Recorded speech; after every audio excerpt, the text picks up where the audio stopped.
Welcome back to Dungeon Command. It is the Tyranny of Goblins versus the Curse of Undeath. And of course, the Curse of Undeath goes first. So we'll go over to their area and get started.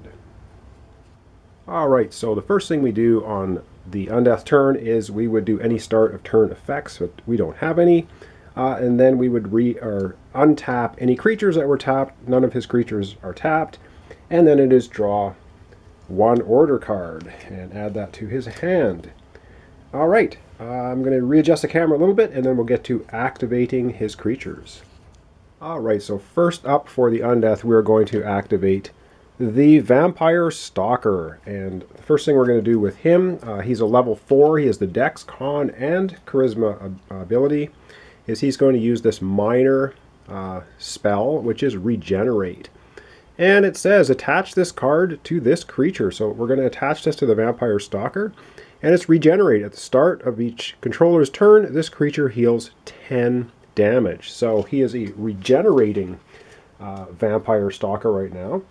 And the next thing he's going to do, another minor action, is, of course, he's level 4 and he has the Charisma ability, so he can play Unending Horde. It's a minor card, and it says each creature you control other than this creature shifts 3 squares.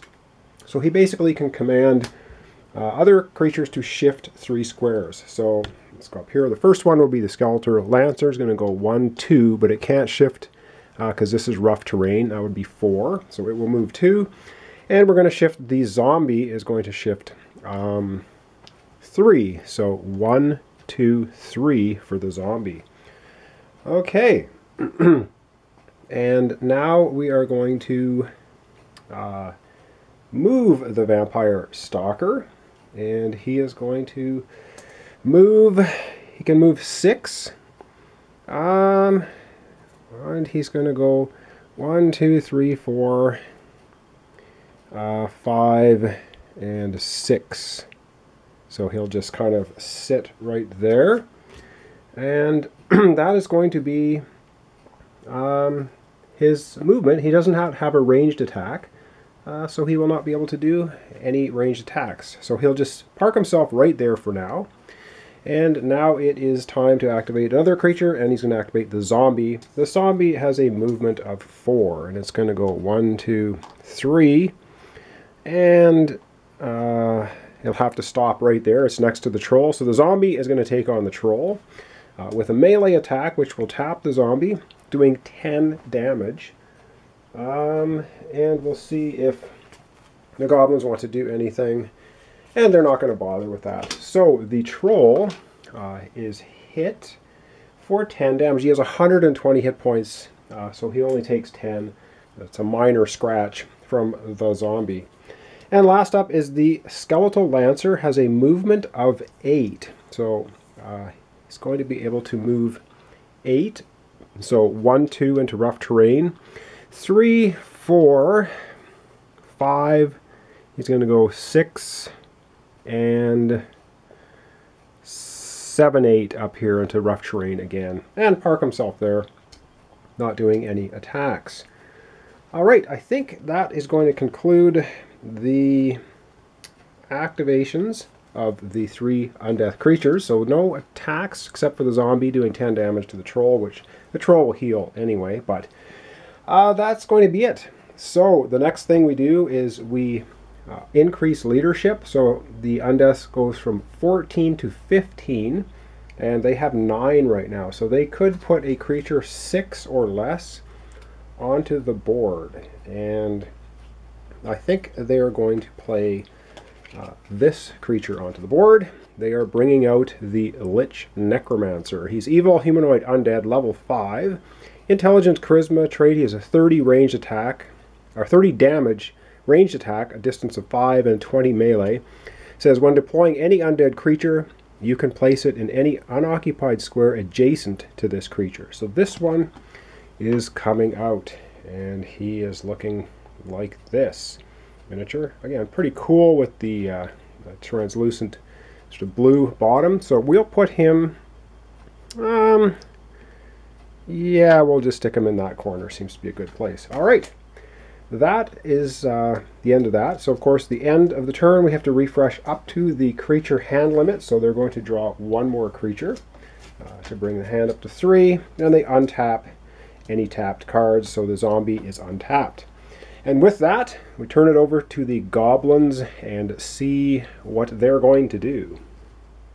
Okay, so the first thing for the goblins is start of turn effects. We have 10 damage on the feral troll, and the feral troll has regenerate 10. At the start of its controller's turn, the creature heals 10 damage. So the 10 damage the zombie gave the troll disappears. Next, we grab one order card and untap any creatures. We don't have any creatures untapped. We grab an order card, and it is Acrobatics. Level 1 dexterity is needed, and it says attach this card to this creature. This creature gains Scuttle. The creature shifts when it moves and ignores difficult terrain. Oh wow, that's pretty cool for fast movement. And I think the only one that has dex right now is our Goblin Archer. So next we're going to activate creatures. So let me think about this for a bit, readjust the camera onto the board, and we'll get activating our creatures. Alright, readjusted the camera. So the first thing we're going to do is we're going to activate our Goblin Archer, and we are going to attach the Acrobatics to him, which gives him the Scuttle ability, and this creature, which means when you go adjacent to an enemy unit you don't have to stop, and it ignores difficult terrain. So difficult terrain is just a movement of 1. So we're sticking that onto the Goblin Archer. He has a speed of 6. So if we look up here in the corner, he's going to go 1, 2, 3. He's ignoring the difficult terrain. 4, 5, 6. Landing on the treasure space, revealing it. It's just a 1. But for his activation, then the 1 treasure on there, he will take it. And he is tapped to do that, and it increases our morale from 14 to 15. So that was pretty decent. And next up, I'm going to activate our Hobgoblin Soldier. He is sitting here on treasure, so for his activation, he is going to just take the treasure, which again increases our morale by 1. We're going to go from 15 up to 16, so that's pretty decent morale now.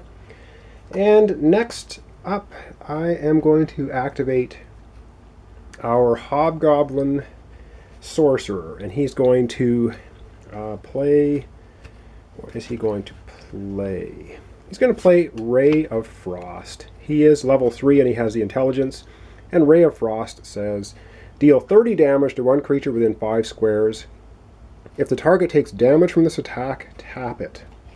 So he's going to do that against the skeletal Lancer, only 1, 2, 3 spaces away, no blocking terrain, so that's not a problem there. And that would be 30 damage to the skeletal Lancer, unless the Undeath player has something to play, and they do indeed. They're going to play Unbreakable. And the skeletal Lancer is a level 4 with Constitution, so it can play this for the Undeath. It says prevent 50 damage to this creature from one source. So he doesn't take the 30 damage at all. Skeletal Archer is unaffected. So that is the Hobgoblin Sorcerer tapped. And last we have our Feral Troll. And the Feral Troll can move 1 space because he is adjacent to an enemy. So he'll move 1 here, and he will then hit the zombie for 30 damage. He has a 30 melee attack.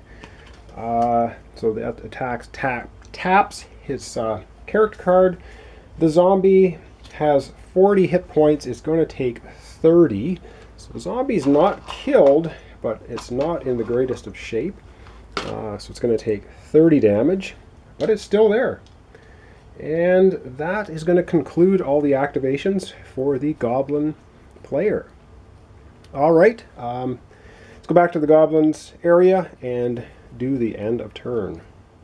Alright, so the first thing we're going to do is we're going to increase our leadership, and it's going to go from 14 to 15.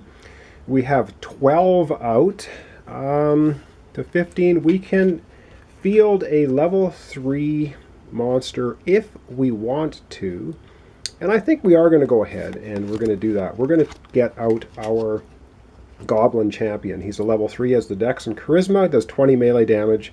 And he says flanking. This creature's melee attacks deal plus 10 damage while at least one allied creature is adjacent to the target. So he is going to be coming out for us. And he's this little guy right here with his mighty shin-splinting little axe he has. So we're going to put him out on the board, and we're going to put him out right there in that corner. All right. Next we draw up to our creature hand size. So we need to draw one more creature from our creature card deck, and this time we get the Goblin Wolf Rider, 80 hit points, level 4, Dex, Charisma, 20 melee. It says Rider, when this creature is destroyed, you can immediately deploy one Goblin or Wolf creature of level 3 or lower in the square it occupied. So cool, same as the Skeletal Lancer somewhat, but this one you have the option of having a Goblin or a Wolf come out. So we add that to our creature hand. And then lastly we untap all of our tapped creatures at the end of our turn. So we'll do that right now. And that is going to conclude the Goblin's turn. So now we have 5 units on the board. A little bit of skirmishing going on here, but not a lot of kills. Possibly the next episode we'll get some more damage and some more kills. Alright, thanks for watching. Thanks for subscribing. Join me next time for Tyranny of Goblins versus Curse of Undeath. The bitter skirmish to the end. Alright, thanks for watching.